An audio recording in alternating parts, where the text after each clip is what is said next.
Assalamualaikum warahmatullahi wabarakatuh. Halo, aku Arisya Gina Ramadhani, mahasiswi semester 5 Fakultas Psikologi UIN Syarif Hidayatullah Jakarta. Hari ini aku mau sharing tentang psikologi pernikahan ke teman-teman nih. Menikah. Menikah. Siapa sih yang gak tahu dengan menikah?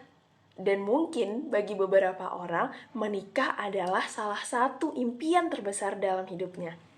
Nah, menurut Harlock yang merupakan salah satu ahli dari psikologi perkembangan, pernikahan merupakan salah satu periode hidup bersama sebagai sepasang suami dan juga istri dalam membangun rumah tangga. Di dalamnya belajar nih tentang bagaimana mengurus anak dan juga mengelola rumah tangga. Kok kebutuhan dasar ya? Nah, kebutuhan dasar yang dimaksud di sini adalah kebutuhan dasar dalam mencapai kebahagiaan. Jadi, salah satu manfaat secara psikologis dari pernikahan adalah seseorang bisa memenuhi kebutuhannya, mulai dari sandang, papan, pangan, rasa aman, cinta, dan kasih sayang, dan juga seksual. Nah, coba deh teman-teman bayangin, kalau semisalnya kebutuhan dasar kita sudah terpenuhi, maka kita akan lebih mudah bukan untuk mencapai kebutuhan-kebutuhan lainnya? Nah, berarti wawasan mengenai psikologi pernikahan menjadi penting nih, karena dengan adanya wawasan mengenai psikologi pernikahan, pasangan suami istri jadi bisa mengetahui, memahami, dan juga memiliki keterampilan hidup dalam menyikapi persoalan yang berkaitan dengan pernikahan secara perspektif psikologi. Tapi, apa aja ya manfaat psikologi pernikahan secara lebih mendetail? Yang pertama, buat kamu yang masih dalam proses ta'aruf, psikologi pernikahan akan membantu kamu dalam memilih pasangan yang tepat dan juga mengambil keputusan yang tepat dalam menikah.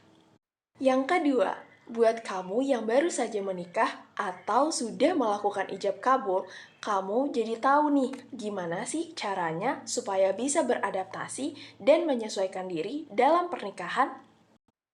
Yang ketiga, kita nggak bisa bohong nih, kalau dalam pernikahan bisa aja terjadi konflik, baik itu bersumber dari masalah yang kecil maupun dari masalah yang besar.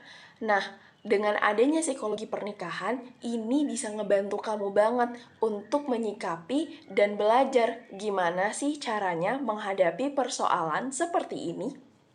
Yang keempat, supaya pernikahan kamu bisa bertahan lama, maka kita juga perlu tahu nih, gimana sih cara membangun komunikasi dan juga membangun kebersamaan dalam keluarga.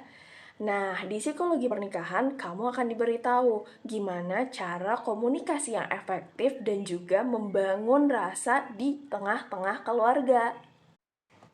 Empati. Yang kelima adalah empati. Nah, dengan adanya rasa empati ini, kamu jadi bisa tahu nih, bagaimana sih kondisi psikologis anggota keluarga, sehingga kita bisa saling memahami dan mengerti satu sama lain. Yang keenam, pernikahan itu bukan hanya tentang suami dan juga istri, tapi juga ada anak di dalamnya.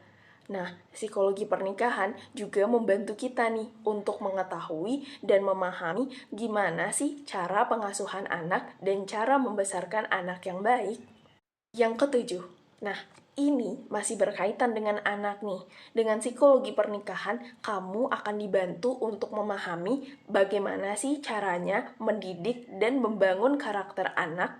Yang kedelapan adalah mengetahui dan juga memahami bagaimana nih caranya mengajarkan kepada anak-anak tentang kepemimpinan. Dan diharapkan dimulai dari keluarga, anak-anak bisa jadi belajar dan bisa berkembang di luar sana.